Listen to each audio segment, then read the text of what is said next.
يا ترى شو الحقيقة اللي رح تنكشف قدامي بالأيام اللي جاية؟ خلونا نسحب ورا ونشوف شو هي الحقيقة اللي مخباية وممكن تجينا مع الأيام.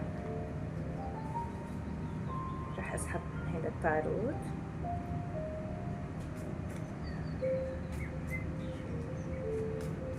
رح أسحب كارتين من هون بكفي، هتكون الرسالة سريعة.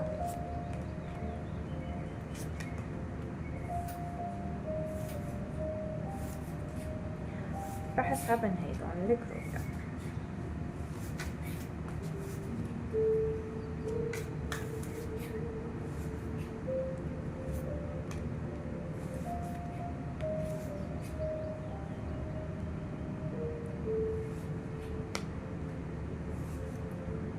هل البطاقات اللي طلعت معي شو عم تقلي يا ترى؟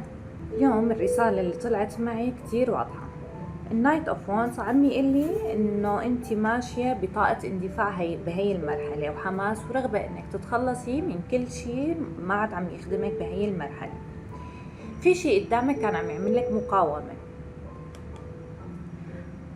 اما الناين اوف وانس هاي الورقه عم تقلي انه انت عندك تضارب وفي ناس عم تتدخل في، يعني هيك في طاقه منافسه ومقارنه او حتى صراع داخلي انه شو ممكن بين شو بدي وشو ممكن يصير فعليا بالطريق اللي انا ماشيه فيه. اما الكروت الواي عم تقلي انه انت ببساطه الشيء اللي انت عم تركضي وراه او الشخص اللي ماشي يعني طاقتك معه ما كان مناسب لإلك ولا لطريقتك ولا حتى للنسخه اللي انت عم تبنيها حاليا مع حالك.